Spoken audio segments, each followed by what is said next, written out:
আজকে তৈরি করে দেখাবো খুবই সহজভাবে সহজ উপায়ে গ্যাসের চুলায় একদম পারফেক্ট একটা কেক। কেকটা আমি এক ডিম দিয়ে তৈরি করে দেখাবো, তার সাথে কিভাবে ক্রিমটি বিট করলে ক্রিমটা গলে যাবে না, কোন ব্র্যান্ডের ক্রিম আপনার ব্যবহার করবেন খুবই কম দামে, সে রেসিপিটাও শেয়ার করব। সাথে থাকছে কেক ডেকোরেশন, খুবই সিম্পল একটা কেক ডেকোরেশন করে দেখাবো একদম নতুনভাবে। আপনিও খুবই কম খরচে খুবই কম সময়ে আপনারা এই কেকটা তৈরি করতে পারবেন। তৈরি করে আপনার বাচ্চাদের মন জয় করে নিতে পারবেন খুবই সহজভাবে। যে কোনো পরিবারের আপনজনের জন্মদিন হোক বা যে কোনো অনুষ্ঠানের সময় এই কেকটি আপনারা বানিয়ে ফেলতে পারবেন খুবই সহজভাবে। কিভাবে বানালাম চলুন তাহলে মূল রেসিপিতে চলে যায়।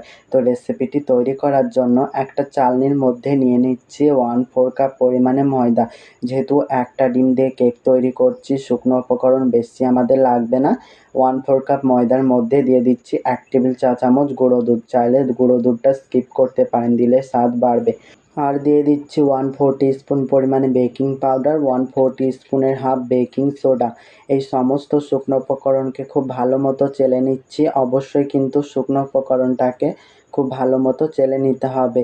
তো আমাদের শুকনো উপকরণটা চেলে নেওয়া হয়ে গেলে মিক্স করে নিচ্ছি খুব ভালো মতো। শুকনো উপকরণটাকে মিক্স করে ঢাকনা দিয়ে ঢেকে একটা সাইডে রেখে দেবো। তো আমাদের তৈরি হয়ে গেল কেকের শুকনো উপকরণ। শুকনো উপকরণটাকে রেখে দিচ্ছি একটা সাইডে। তো এবার হচ্ছে কেকের মোল্ড তৈরি করে নেব। তো এখানে আমি 1 পাউন্ডের মোল্ড নিয়েছি। 1 ডিমের কেক আমি 1 পাউন্ডের মোল্ডে তৈরি করব। এর থেকে বড় মোল্ড নিলে কিন্তু কেক কোনোভাবেই হবে না, কোনোভাবেই পারফেক্ট হবে না। তো কেকটা আপনাদের পিঠার মতো হয়ে যাবে যদি এর থেকে বড় মোল্ড নেন।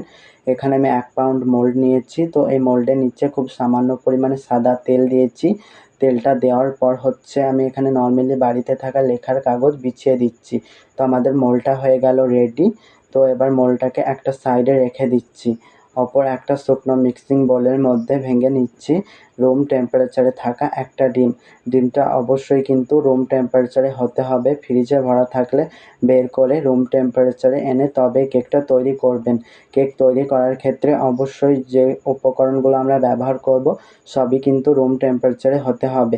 তো ডিমের কুসুমটা আমি তুলে নিলাম। সাদা অংশটাকে একটা ইলেকট্রিক বিটারের সাহায্যে বিট করছি। যেহেতু আমি একটা ডিম নিয়েছি, বিটারের কাঁটা দিয়ে কিন্তু বিট করা যাচ্ছে না। আপনার হ্যান্ড উইক্স দিয়েও তৈরি করতে পারবেন খুবই সহজভাবে, সেক্ষেত্রে জাস্ট সময়টা একটু বেশি লাগবে।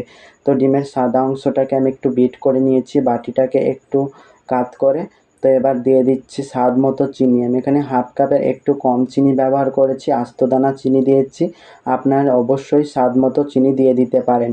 তো এবার হচ্ছে ইলেকট্রিক বিটারের লো স্পিডে বিট করে নেবো 3 মিনিট।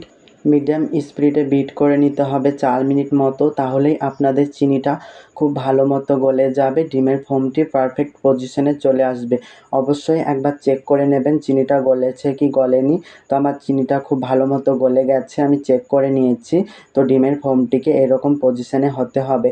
ডিমের ফোমটা দিয়ে একটা দাগ কাটবেন, দাগটা যদি সাথে সাথে মিলিয়ে না যায় বুঝে নিতে হবে আমাদের ডিমের ফোমটি পারফেক্ট হয়েছে। তো তুলে রাখা কুসুমটা আমি ডিমের ফোমের মধ্যে দিয়ে দিচ্ছি এখানে হাফ চা চামচ পরিমাণে ভ্যানিলা এসেন্স। আমি ভ্যানিলা ফ্লেভারের করছি বলে ভ্যানিলা এসেন্স দিচ্ছি। আপনার যে কোনো ফ্লেভারের কেক তৈরি করলে সেই ফ্লেভারটা দিয়ে দেবেন। তো এবার হচ্ছে হ্যান্ড উইক্সের সাহায্যে খুবই আলতোভাবে মিক্স করে নিচ্ছি। তো মিক্স করে নেওয়া হয়ে গেলে শুকনো উপকরণটাকে আমি একবারেই দিয়ে দিচ্ছি, যেহেতু অল্প শুকনো উপকরণ মিক্স করতে বেশি সময় লাগবে না। দিয়ে দিচ্ছি 1 টেবিল চা চামচ রুম টেম্পারেচারে থাকা দুধ। তো দুধটা দেওয়ার পর হ্যান্ড উইক্স দিয়ে খুবই আলতোভাবে মিক্স করছি। অবশ্যই টিপসটা ফলো করবেন, খুবই আলতোভাবে মিক্সটা করে নিতে হবে। এক পাশ দিয়ে ঘুরিয়ে ঘুরিয়ে খুবই আলতোভাবে মিক্স করছি। আমি কেক ব্যাটারের মধ্যে কোনো তেল বা ভিনেগার ব্যবহার করছি না।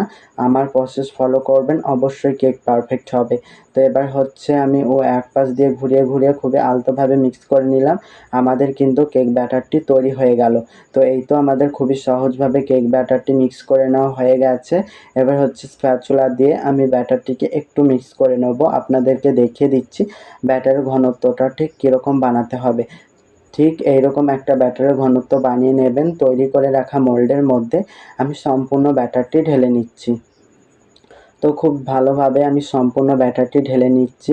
যেহেতু একটু বড় মোল্ড নিয়েছি, একটা কাঠির সাহায্যে এরকম করে দাগ কেটে নিচ্ছি। যেহেতু এক ডিমের জন্য একটু বড় মোল্ড ব্যবহার করেছি বলে ব্যাটারটি যাচ্ছে না, কাঠির সাহায্যে এরকম করে ছড়িয়ে দিচ্ছি, তাহলে বাতাসটাও বেরিয়ে যাবে, সমানভাবে কেক ব্যাটারটি মোল্ডে সেট হবে। তো এরকম করে একটু দাগ কেটে নিচ্ছি যাতে ব্যাটারটি সমানভাবে যায়। তো এই দেখুন আমাদের তৈরি করে নেওয়া হয়ে গেল কেক ব্যাটারের মোল্ডটি। তো আমাদের রেডি হয়ে গেল। তো এবার কাঠিটাকে একটা সাইডে সরিয়ে দিচ্ছি, হালকাভাবে ট্যাপ করে নিচ্ছি। তো বেশি জোর জোর করে ট্যাপ করার দরকার নেই, হালকাভাবে ট্যাপ করে নিলেই হবে। এবার হচ্ছে কেকটাকে বেক করে নিচ্ছি 5 মিনিট আগে থেকে গ্যাসের ফ্লেম লোতে রেখে একটা জায়গার মধ্যে খুব সামান্য পরিমাণে বালি একটা স্ট্যান্ড দিয়ে কেকের মোল্ডটাকে বসিয়ে দিচ্ছি, ঢাকনা দিয়ে ঢেকে কেকটাকে বেক করে নিচ্ছি। কেকটা বেক হতে 18 থেকে 20 মিনিট সময় লাগবে, তার বেশি সময় লাগবে না। তো আমাদের কেকটাকে বেক হয়ে গেছে। আমার মতো কাঁচের ঢাকনা না ব্যবহার করে স্টিলের ঢাকনা ব্যবহার করবেন, তাহলে কেকের কালার একদম ওভেনের মতো আসবে। একটা কাঠির সাহায্যে চেক করে নিলাম, কেকটা কিন্তু আমার পারফেক্টভাবে বেক হয়ে গেছে। রুম টেম্পারেচারে রেখে কেকটাকে ঠান্ডা করে নিচ্ছি। এই দেখুন আমি এই ব্র্যান্ডের কিন্তু ক্রিম ব্যবহার করে থাকি। এটা হচ্ছে 1 কিলো প্যাকেট, অনায়াসে আপনারা 1 পাউন্ডের 8 থেকে 9-10টা কেক আপনারা ডেকোরেশন করতে পারবেন খুবই সহজভাবে। এই ক্রিমটা ডিপ ফ্রিজে সংরক্ষণ করে রাখতে হয়। ডিপ ফ্রিজ থেকে আমি 1 ঘন্টা আগে বের করে ক্রিমটাকে বরফ ঠান্ডা করে গলিয়ে নিচ্ছি। পরিমাণ মতো ক্রিম বের করে এরকম পিন দিয়ে আটকে দিয়েছি, আবারও আমি ডিপ ফ্রিজে রেখে দিচ্ছি। এটা হচ্ছে হুইট গোল্ড ক্রিম। এই ক্রিমটা আপনারা যে কোনো কেক শপে পেয়ে যাবেন, যেখানে কেকের সামগ্রী বিক্রি করে 150 টাকা থেকে 160 টাকায় পেয়ে যাবেন এই ক্রিমটি। তো খুবই সহজভাবে কম খরচে এই ক্রিমটি পেয়ে যাবেন, একদম মার্কেটে অ্যাভেলেবেল পাওয়া যায়। যেসব দোকানে কেকের সামগ্রী বিক্রি করে সেই দোকানে খুবই সহজভাবে পেয়ে যাবেন। তো এই দেখুন আমি ক্রিম নিয়েছি পরিমাণ মতো। তো এখানে আমি 1 কাপ মতো ক্রিম নিয়েছি, 1 কাপের একটু কম নিয়েছি, আমি আন্দাজ করে ক্রিমটা ঢেলে নিয়েছি, মেপে নিইনি। তো ইলেকট্রিক বিটারের সাহায্যে বিট করতে থাকছি মিডিয়াম স্পিডে। যে বাটিটা নেবো, বাটিটা কিন্তু গরম থাকলে চলবে না, রুম টেম্পারেচারে হতে হবে। যদি আপনাদের বাটিটা ফ্রিজে ভরে রেখে দেন, তো ওই বাটিটার মধ্যে ক্রিমটা বিট করেন, তাহলে ক্রিমটা খুবই সহজভাবে পারফেক্ট হয়। তো আমি এরকমভাবে বিট করি। তো বাটির মধ্যে কোনো পানি থাকলে চলবে না। এই ক্রিমে কিন্তু অলরেডি মিষ্টি দেওয়াই থাকে, যদি চান এখানে আইসিং সুগার দিয়ে মিষ্টিটা বাড়িয়ে কমিয়ে নিতে পারেন, একদম পারফেক্ট মিষ্টি দেওয়াই থাকে। তো বিটারের মিডিয়াম স্পিডে বিট করতে থাকবো যতক্ষণ না ক্রিমটা এরকম স্টিফ পজিশনে চলে আসছে। তো এই দেখুন আমাদের ক্রিমটা পারফেক্ট তৈরি হয়ে গেছে, কতটা টিপস হয়ে এসছে দেখুন। তো এই দেখুন বিটারে কাঁটা দিয়ে ছাড়া যাচ্ছে না, ক্রিমটা ছাড়ছে না, কিন্তু কতটা পরিমাণে শক্ত হয়ে এসছে দেখুন। তো আমি স্প্যাচুলা দিয়েও দেখিয়ে দিচ্ছি, দেখুন কতটা পরিমাণে শক্ত হয়ে গেছে ক্রিমটি। এই দেখুন, তো আমাদের ক্রিমটি তৈরি হয়ে গেল, দেখুন কতটা সুন্দরভাবে বিট হয়ে গেছে, কত সহজভাবে ক্রিমটা তৈরি করে নেওয়া গেল। তো যদি আপনারা বুঝতে ভুল করেন অবশ্যই কিন্তু আমাকে কমেন্ট করে জানাবেন, আমি রিপ্লাই দিয়ে বুঝিয়ে দেওয়ার চেষ্টা করব কোন জায়গাটায় আমি বোঝাতে পেরেছি আপনাদেরকে কতটা আমি জানি না। তো ভিডিওটি লাস্ট থেকে ফার্স্ট পর্যন্ত দেখার অনুরোধ থাকছে। তো সবাইকে চলুন কেকটা ডেকোরেশন করি। তো কেকটাকে আমি অফ স্ক্রিনে স্লাইস করে নিয়েছি, নানান ভিডিওটিতে কিন্তু কেক স্লাইস করা দেখানো হয়, ভিডিওটি বড় হয়ে যাচ্ছে বলে আর দেখালাম না। 3টা স্লাইস করে নিয়েছি, 1 ডিমের কেক তৈরি করেছি। কেকটা প্রচুর পরিমাণে স্পঞ্জ সফট হয়েছিল। যেহেতু 1 পাউন্ড মোল্ডে আমি কেকটিকে বেক করেছি বলে কেকটার স্লাইসগুলো পাতলা হয়েছে।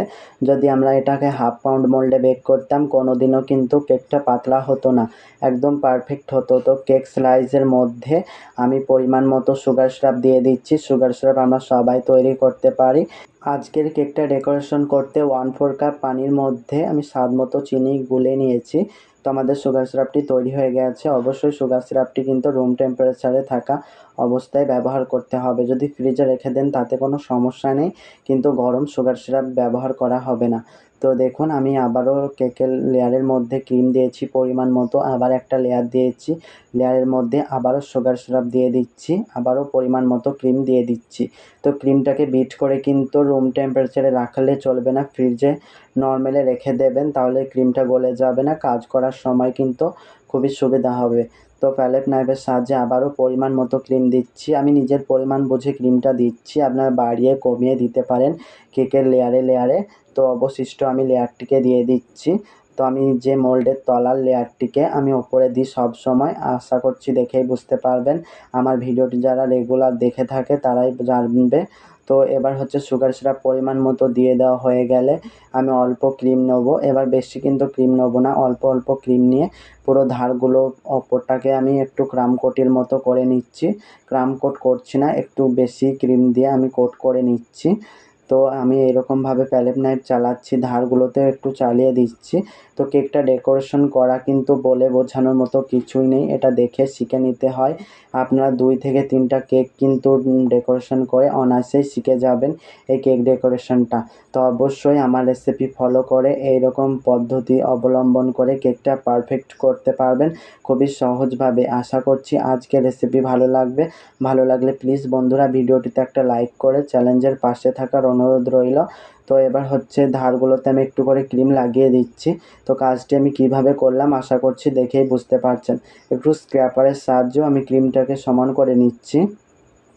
তো ক্রিমটা কিন্তু যথেষ্ট পরিমাণে স্টিফ হয়ে থাকে এই ব্র্যান্ডের ক্রিমটা। তো এবার হচ্ছে ওপরটাকে একটু সমান করে নিচ্ছি। সমান করে নর্মাল ফ্রিজে রেখে দেবো আমি 10 থেকে 12 মিনিটের মধ্যে। হাতে যদি সময় কম থাকে 10 থেকে 12 মিনিটের মতো রেখে দিলেই হবে। যদি বেশি সময় থাকে তাহলে আপনার আধ ঘন্টা মতো রেখে দেবেন। আর একটু ক্রিম নিয়েছি, এবার 10 মিনিট পর আমি ফিরে এসেছি। তো এখানে আবারও পরিমাণ মতো ক্রিম দিয়েছি ওপরটাকে।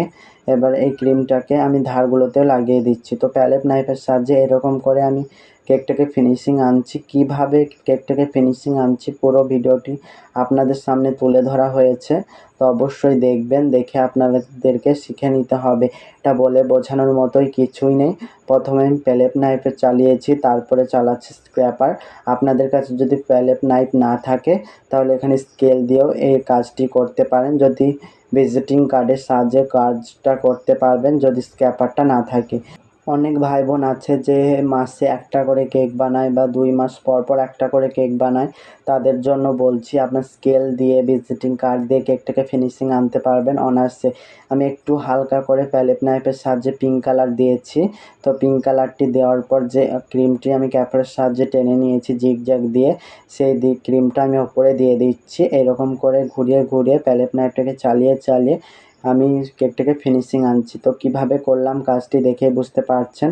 তো আবারও একটা জিগজ্যাগ দিক দিয়ে আমি এরকম করে ডিজাইন করতে থাকছি। একবার প্যালেট নাইফ দিয়ে একবার স্ক্র্যাপার দিয়ে এরকম করে কিন্তু আমি কেকটাকে পছন্দ মতো ডেকোরেশন করছি। এরকম ডেকোরেশন করতে হবে বলে মানে নেই, আপনারা নিজেদের পছন্দ মতো কেকটাকে ডেকোরেশন করতে পারেন।